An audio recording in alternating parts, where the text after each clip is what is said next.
ഗീത എന്ന ഗ്രന്ഥം വളരെയേറെ പ്രസക്തിയേറുന്നുണ്ട്. നമ്മുടെ ഓരോരുത്തരുടെയും ജീവിതത്തിലെ ആത്മവിശ്വാസവും കരുത്തു നൽകി നമ്മുടെ ലക്ഷ്യത്തിലേക്ക് എത്തിക്കാൻ, അതിലുപരി നല്ലൊരു വ്യക്തികളാക്കി മാറ്റാൻ ഭഗവത്ഗീത എന്ന ഗ്രന്ഥം വളരെയേറെ സഹായിക്കുന്നു. നമ്മുടെ ഓരോരുത്തരുടെയും ജീവിതം ഒരു വിത്തായി നമ്മൾ സങ്കല്പിച്ചു കഴിഞ്ഞാൽ, ഒരു വിത്തിന് അതിനാവശ്യമായ വെള്ളവും വളവും സൂര്യപ്രകാശവും ഒക്കെ ലഭിക്കുമ്പോൾ മാത്രമാണ് അത് വളരെ മനോഹരമായ പൂവായി മാറുന്നത്. അല്ലാത്ത പക്ഷം അത് മണ്ണിനുള്ളിൽ തന്നെ ഒതുങ്ങിപ്പോകുന്നു.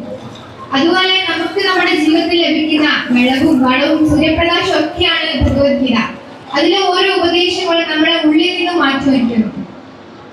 ഒരു പുഴു പിന്നീട് മനോഹരമായ ഒരു ശലഭമായി മാറുന്നത് പോലെ നമ്മുടെ ജീവിതത്തിൽ വലിയ വലിയ മാറ്റങ്ങൾ സൃഷ്ടിക്കാൻ ഭഗവത്ഗീതയ്ക്ക് സാധിക്കും. അതുകൊണ്ട് തന്നെ എല്ലാവരും ഈ ഒരു ഗ്രന്ഥത്തിലേക്ക് ഇറങ്ങിച്ചെല്ലണം എന്ന് ഞാൻ ആഗ്രഹിക്കുന്നു.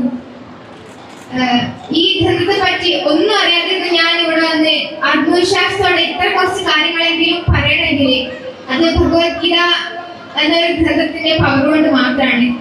പിന്നെ എന്നെ ഈ ഗ്രന്ഥത്തിലേക്ക് എത്തിച്ച എന്റെ ഷിനോജി മാഷിന് ഞാൻ ഈ അവസരത്തിൽ വളരെയധികം നന്ദിയിരിക്കുന്നു. ഇവിടെ എത്തിച്ചേർന്ന എല്ലാവർക്കും, അതുപോലെ ഈ പരിപാടിയിൽ പങ്കെടുക്കുന്ന എന്റെ എല്ലാ കൂട്ടുകാർക്കും എന്റെ പേരിലും ഗീതാമൃതം ബാച്ചിന്റെ പേരിലും ആശംസകൾ അറിയിക്കുന്നു.